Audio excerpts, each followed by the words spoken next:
మత విద్వేషాలు రెచ్చగొట్టేలాగా deputy CM Pawan కళ్యాణ్‌ని తీవ్ర దుర్భాషలాడిన కేసులో అరెస్ట్ అయిన ప్రశ్న రావణ్ కేసుకి సంబంధించి పోలీసులు విచారణ చాలా వేగవంతం చేశారు. చాలా అంటే చాలా స్పీడప్ చేశారు మెయిన్‌గా.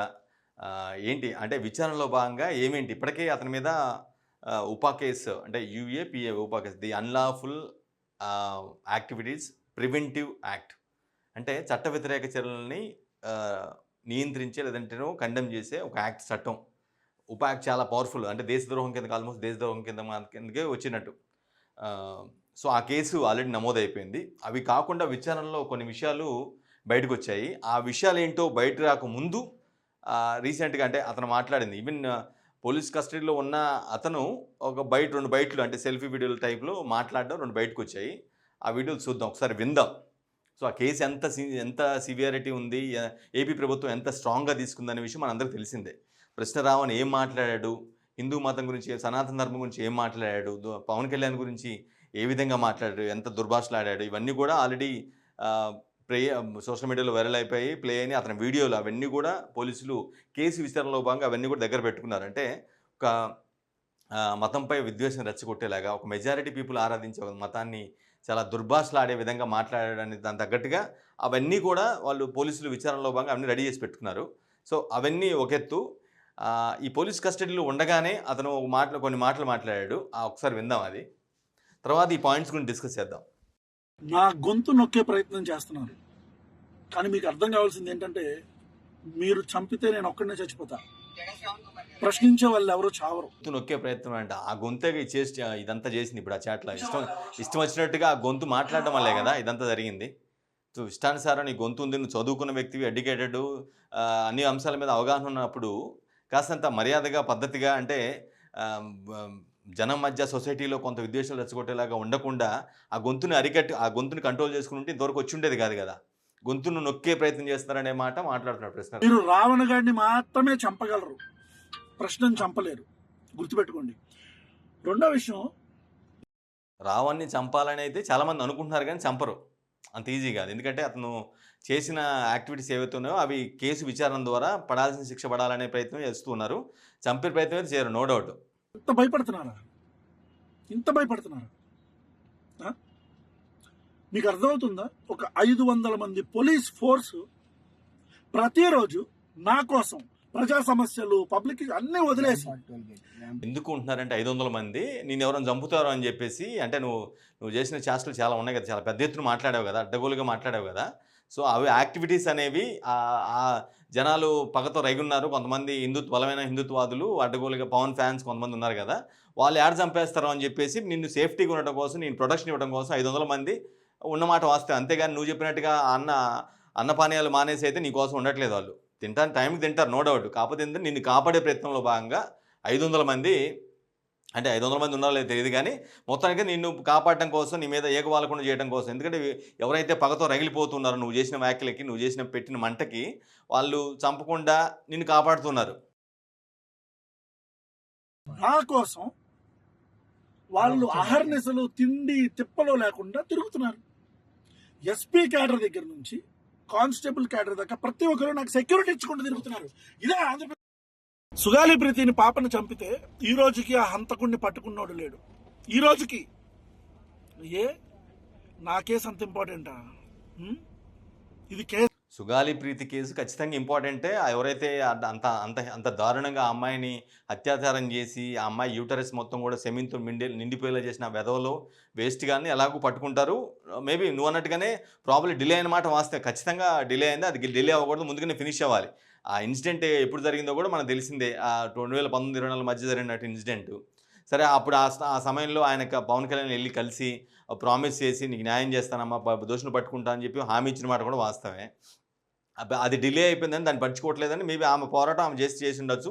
సరే, ఎవరి బిహెస్ట్ మీద ఆమె ఆ విధంగా ప్రవర్తిస్తుంది, పవన్ కళ్యాణ్ మీద కేసు పెడుతుందనేది త్వరలోనే తెలుస్తుంది. అది చాలామందికి ఇప్పటికే తెలుసు. కానీ సుగాలి ప్రీతి కేసు ఎంత ఇంపార్టెంటో ఇది కూడా అంతే ఇంపార్టెంట్, ఈ కేసు కూడా. ఎందుకంటే ఇటువంటి వ్యాఖ్యలు చేసిన వ్యక్తులు సొసైటీలో ఒక డివిజన్ తీసుకొచ్చేసి కొంతమంది సంఘ విద్రోహ శక్తులుగా మారే అవకాశం కూడా ఉంటుంది. ఆ మాటలు విని చైతన్యం పొంది ఆమె చైతన్యం పొందడం ఈమెన్ ఐ మీన్ దాన్ని ఎక్కించుకొని అతని వ్యాఖ్యలు నమ్మి ఎక్కించుకొని చేసినట్టంటే సొసైటీలో కొంత విద్రోహ శక్తులు ఉత్పన్నమయ్యే పరిస్థితి కూడా ఉంటుంది. పవన్ కళ్యాణ్ గారు ఏమి అంత నీచంగా ఏం మాట్లాడలేదు. పవన్ కళ్యాణ్ గారు నో డౌట్ అందులో.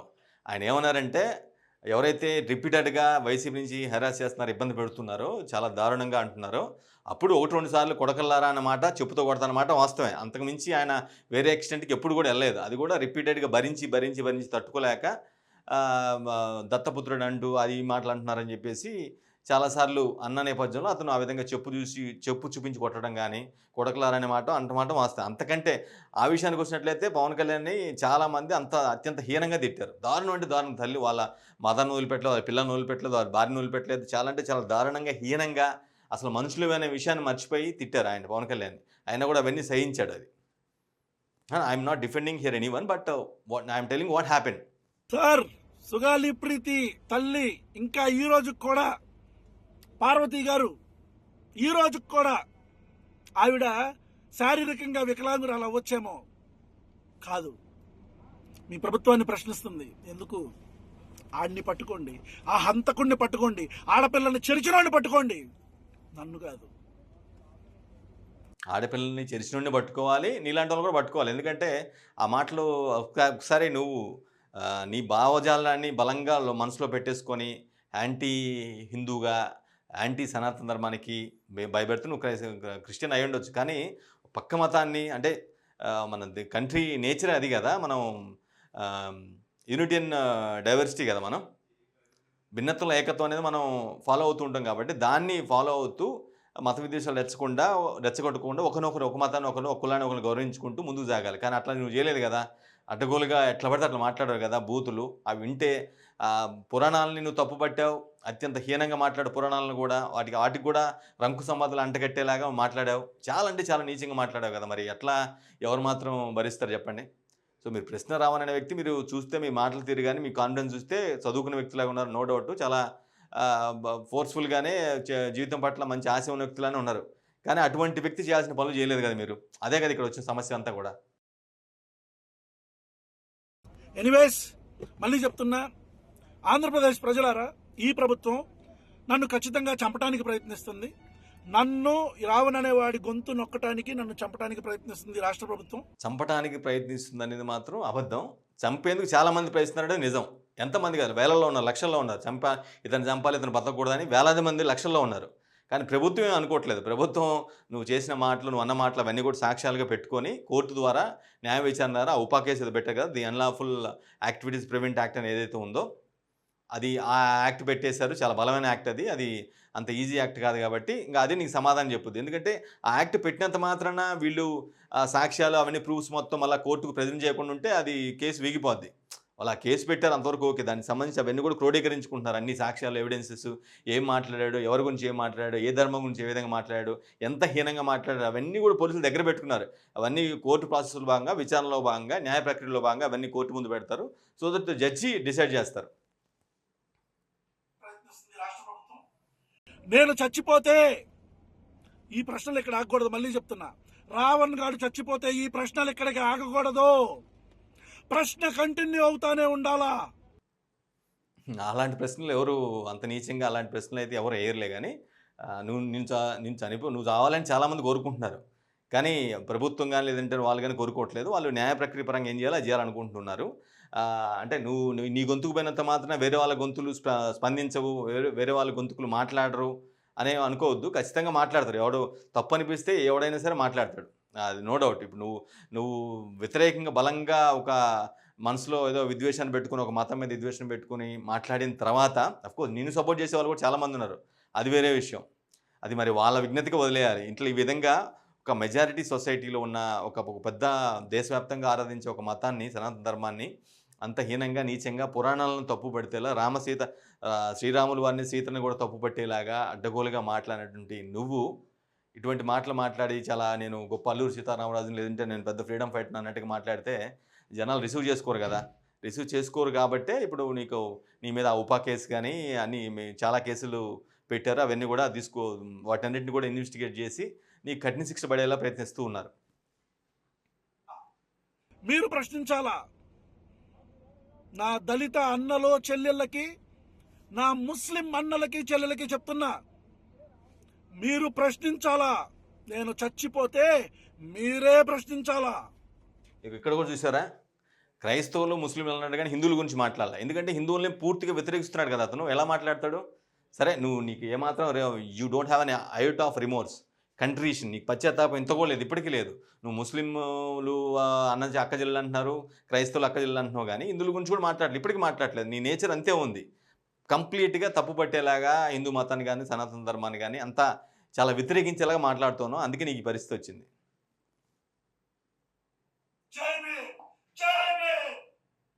విచిత్రం ఏంటంటే, నాకు ఇదంతా కూడా ఈ బయటలో ఉన్న తర్వాత కూడా వచ్చిన డౌట్ వచ్చిందంటే, ఆ చుట్టుపక్కల ఉన్న ఇద్దరు వ్యక్తులు ఇతనికి సంబంధించిన వాళ్ళే. ఇతను కూడా వాళ్ళిద్దరు కూడా జేబీఎం అంటున్నారు. వాళ్ళు మరి ఏ కేసులో అరెస్ట్ అయ్యారో మనకైతే తెలియదులే, కానీ అసలు ఇతను కస్టడీలో ఉండగా పోలీసు వ్యాన్లో తీసుకెళ్తుండగా ఏ పోలీసు లేకుండా ఇతను వీడియో ఎలా చేశాడో నాకు ఇప్పటికీ అర్థం కావట్లా. ఐ మీన్, పోలీసులు కనుక ఆ కారులో ఉండుంటే అతను తీసుకున్న తర్వాత కస్టడీలో తీసుకుని విచారిస్తున్న సందర్భంలోనే ఆ సమయంలోనే చేశాడు. అది ఎప్పుడు ఒకటి రోజు తీసుకున్న తర్వాత ఒక రోజు ముందు చేశాడా, 2 రోజుల తర్వాత చేశాడా, 3 రోజుల తర్వాత చేశాడా నాకు తెలీదు. కానీ ఖచ్చితంగా అతని పక్కన పోలీసులు ఖచ్చితంగా ఉండుంటారు. పోలీసులు ఉండుంటే ఇలాంటి అలౌ చేయరు కదా. ఇతను ఎలా చేశాడు, ఇది కూడా ఒక పెద్ద కేసే ఓ మాట చెప్పాలంటే. ఇది ఎలా సాధ్యపడింది? అంతమంది 500 మంది పోలీసులు అతన్ని తీసుకెళ్తున్నారు, హరావుట్ చేస్తారు, అన్నపానీయాలు మానేసి నా చుట్టూ తిరుగుతున్నారు అంటున్నాడు కదా. వాళ్ళు అంతమంది ఉండగా అసలు ఇతను ఎలా చేయగలిగాడు ఇప్పటికి కూడా? ఇది నాకు ఆ డౌటు. పోలీసులు కూడా ఆన్సర్ చేయాలి ఇది ఖచ్చితంగా నిజానికి. ఇప్పుడు ఆ కేసు గురించి ఇప్పటి వరకు లేటెస్ట్ జరిగిన పరిణామం ఏంటో చూద్దాం. ఉపా కేసు ఆల్రెడీ నడుస్తుంది. The unlawful activities preventives act అంటే చట్ట వ్యతిరేక చర్యల్ని నిరోధించే ఒక చట్టం అనమాట. చాలా పవర్ఫుల్ చట్టం. ఆ కేసు నమోదు చేసి ఇన్వెస్టిగేట్ చేస్తున్నారు. విచారణలో భాగంగా విద్వేషాలు రెచ్చగొట్టే కంటెంట్ చేస్తున్నాడని తేలిపోయింది. అంటే వాళ్ళు విచారణలో భాగంగా వాళ్ళు ఫోను లేదంటేనేమో ల్యాప్టాప్ ఏదో తీసుకొని ఆయన దగ్గర ఉన్నటువంటి వస్తువులు ఏవైతే ఉండో వాటిని కన్ఫిస్కేట్ చేసి అందులో ఉన్నటువంటి డేటా మొత్తం సేకరించారు. కాబట్టి ఈ విషయాన్ని కంటెంట్ని డిక్లేర్ చేశారు. విద్వేషాలు రెచ్చగొట్టేలాగా కంటెంట్, దేశంలో మతాల మధ్య చిచ్చు పెట్టేలాగా లేదంటే కులాల మధ్య చిచ్చు పెట్టేలాగా మాట్లాడాడని ఆ కంటెంట్ ఉందని చెప్పి గుర్తించారు. ఇదొకటి వివాదాస్పద కంటెంట్ ద్వారా లక్షల్లో సంపాదన. సో ఇట్లనే మరి ఎవరు సహాయం చేస్తున్నారు, ఎవరు వస్తున్నారు, యూట్యూబ్ ద్వారా వస్తుందా లేదంటే వెనకుండి ఇలా మాట్లాడినందుకు ఎవరైతే ఇతనిలాగా ఒక పెద్ద మతాన్ని వ్యతిరేకిస్తున్నటువంటి వ్యక్తులు ఎవరైతే ఉన్నారో వాళ్ళు ఏమైనా సహాయం చేస్తున్నారో తెలియదు. బట్ వాళ్ళ ఇన్వెస్టిగేషన్లో అయితే మాత్రం ఇటువంటి కంటెంట్ చేసి లక్షల్లో సంపాదిస్తున్నాడని తేలినట్టు పోలీసులు చెప్తున్నారు. సో ఆ నేపథ్యంలోనే ఈ ఐసిఐసిఐను ఎస్ బ్యాంకులకి, అంటే ఈ 2 బ్యాంకుల అకౌంట్లు అతని దగ్గర ఉన్నట్టున్నాయి. సో ఆ బ్యాంకులకి పోలీసులు లేఖ కూడా పెట్టారు. సో ఈ విధంగా జరిగింది, ఈ విధంగా సంపాదన వస్తుంది, ఎట్లా అంటే ఏ విధంగా ఆ ట్రాన్సాక్షన్ జరిగాయి, ఎవరు వేశారు ఏంటి, ఆ డీటెయిల్స్ కూడా ఇస్తే ఈ విచారణలో బాగుంటుంది, ఇన్వెస్టిగేషన్ ఇంకా మేము స్ట్రెంథెన్ చేసుకుని ముందుకు వెళ్తాం అనే ప్రాస్పెక్ట్లో ఈ 2 బ్యాంకులకి పోలీసులు లేఖ రాశారు. రావణ్ అకౌంట్స్ ఫ్రీజ్, అంటే ఈ 2 బ్యాంకుల అకౌంట్లు ఉన్నట్టున్నాయి, ఈ 2 అకౌంట్ని ఫ్రీజ్ చేశారు. అంటే అందులో ఎటువంటి లావాదేవీలు జరగకుండా ఉన్న డబ్బు అంతే ఉంటుంది, కదలకుండా ఎటువంటి ట్రాన్సాక్షన్ జరగవు ఫ్రీజా ఉంటే. సో ఏంటంటే ఒక పెద్ద కేసుల్లో ఇటువంటి పోలీసులు అకౌంట్స్ ఫ్రీజ్ చేస్తూ ఉంటారు. సో దట్ ఏంటంటే కేసు ట్రాన్స్పరెన్సీ కోసం వాళ్ళు వాటిని ఫ్రీజ్ చేస్తూ ఉంటారు. ఆ ఇన్వెస్టిగేషన్లో భాగంగా ఫోన్ చూస్తే అందులో అమ్మాయిల అశ్లీల వీడియోలు ఉన్నాయంట. సంబంధించి ఫోన్ వీడియోసా లేదంటే వేరే వాళ్ళు ఎవరైనా రికార్డ్ చేసి ఫోన్లో పెట్టుకున్నాడో మొత్తానికైతే ఉన్నట్లుగా గుర్తించారు. నెక్స్ట్ ఇవాళ కూడా రావణ్ ఇంట్లో సోదాలు జరుగుతున్నాయి. సంగారెడ్డి జిల్లా అమీన్పూర్లో ఒక ఇల్లు ఉంది అతనికి. ఆ ఇంట్లో ఈరోజు కూడా నిన్న 3 గంటలు చేశారు సోదాలు, ఈరోజు 2 గంటలు సోదాలు చేశారట. ల్యాప్టాప్ నుంచి కీలక వివరాలు నమోదు, అంటే ఆయన వాడుతున్న ల్యాప్టాప్ ఇంట్లో దొరుకుంటుంది కదా, దాంట్లో నుంచి కొన్ని ఎవిడెన్సెస్, అంటే కేసుకి సంబంధించి కావాల్సినటువంటి ఎవిడెన్స్లు మొత్తం కూడా తీసుకున్నట్టుగా కీలక నమోదు చేసినట్టుగా అర్థమవుతుంది. జోసెఫ్ రావణ్ భార్యని అధికారులు ప్రశ్నించారు. అంటే ఎవరైతే గోలగోలు చేస్తున్నాడో వ్యక్తి అది అడ్డగోలుగా మాట్లాడి ఇప్పటికీ పోలీస్ కస్టడీలో కూడా నా గొంతు ఆగదు, వేరే గొంతులు పుట్టుకొస్తాయని పెద్ద ఎలా చెప్తున్నారో ఆయన సతీమణితో మాట్లాడారు. ఆమెతో చాలా అంటే అతని వ్యవహార తీరు గురించి కానీ లేదంటేనేమో ఏదైనా డబ్బు ట్రాన్సాక్షన్ గురించి కానీ మొత్తం అడిగి ఉండే అవకాశం అయితే ఖచ్చితంగా ఉంది. అడిగారట. ఆ విచారణలో భాగంగా ఆమెని విచారించిన క్రమంలో భాగంగా పలు పత్రాలపై సంతకాలు తీసుకున్నారు. ఆమె సంతకాలు తీసుకున్నారు.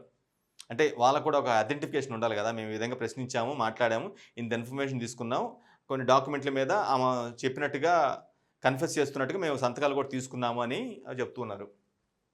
ఇదిలా ఉంటే న్యూజివీడ్లో మరో కేసు నమోదైంది. జనసేన వాళ్ళే పెట్టారట. ఇతను ఈ విధంగా చాలా అడ్డగోలుగా మాట్లాడుతున్నారు. పవన్ కళ్యాణ్ తిట్టేది వేరే ఆస్పెక్టు. కానీ ఒక బలమైన మతాన్ని, ఒక మెజారిటీ పీపుల్ ఆరాధిస్తున్న మతం గురించి చాలా నీచంగా, చండాలంగా మాట్లాడాడు కాబట్టి ఇతన్ని చాలా కఠినంగా శిక్షించాలని న్యూజివీడ్లో ఒక కేసు నమోదు చేశారు. అంటే ఇది ఇప్పటి వరకు ఉన్నటువంటి వ్యవహారం. అంటే రావణ్ కేసుకు సంబంధించి జరుగుతున్న వ్యవహారం కావచ్చు, ఇప్పటివరకు జరిగింది కావచ్చు, ఇదంతా కూడా పోలీసులు మాత్రం చాలా స్ట్రాంగ్గా కేసుని స్ట్రెంథెన్ చేసుకుంటూ ముందుకెళ్తున్నారు. ఎన్ని కేసులు అవకాశం ఉంటాయి అంటే అతను మాట్లాడిన చర్యలు, అతను తీసుకున్న యాక్టివిటీస్ కావచ్చు, అతను మాట్లాడిన మాటలు కావచ్చు, వీటిని బేస్ చేసుకొని ఎన్ని పాసిబిలిటీ కేసులు ఉంటే అన్ని కేసులు పెట్టేందుకు సిద్ధంగా ఉన్నట్టుగా అయితే అర్థమవుతుంది. అఫ్కోర్స్ ఇతన్ని సపోర్ట్ చేసే వాళ్ళు చాలామంది ఉన్నారు. ఇతన్ని సపోర్ట్ చేస్తున్న వ్యక్తుల్ని దూషించే వ్యక్తులు కానీ, వ్యతిరేకించే వ్యక్తులు కానీ లక్షల కోట్లలో ఉన్నారు. ఇతనికి ఎంతమంది సపోర్టర్ ఉంటారో అందరికి 10 రెట్లు, 15 రెట్లు, 20 రెట్లు, 30 రెట్లు ఏదో అదనంగా ఇతనికి వ్యతిరేకించే వాళ్ళు, ఇతన్ని సపోర్ట్ చేసే వాళ్ళని కూడా వ్యతిరేకించే వాళ్ళు ఉన్నారు. పెద్ద సంఖ్యలో ఉన్నారు. అనకూడదులే కానీ ఇతని చావుని చాలామంది కోరుకుంటున్నారు నిజానికి. బట్ అది జరగదనుకుంటే అది వేరే విషయం. ఇది మనం డెమోక్రటిక్ గవర్నమెంట్లో ఉన్నాం కాబట్టి ఇతను ఎంత ఎక్స్ట్రీమ్ స్టెప్కి వెళ్ళి మాట్లాడినా సరే అంత ఈజీగా ఓపెన్గా ఏదంటే ఓపెన్ ఎగ్జిక్యూషన్ ఏదో ఉంటుంది కదా, అలాంటి అటెంప్ట్స్ ఏం జరగవు. పోలీసులు అందుకే మేబీ 500 మంది పోలీసులు కూడా ఉండి అతన్ని కంటికి రెప్పలా చూసుకుంటూ ఉన్నారు. ఇది పరిస్థితి కేసు సమస్య. ప్రశ్న రావణ్ సంబంధించి మరి భవిష్యత్తు ఇంకేం చేస్తారనేది అంటే కేసులను బట్టి, ఆ కేసు వ్యవహార తీరును బట్టి, విచారణ జరిగే తీరును బట్టి అతని భవిష్యత్తు ఆధారపడి ఉంటుంది.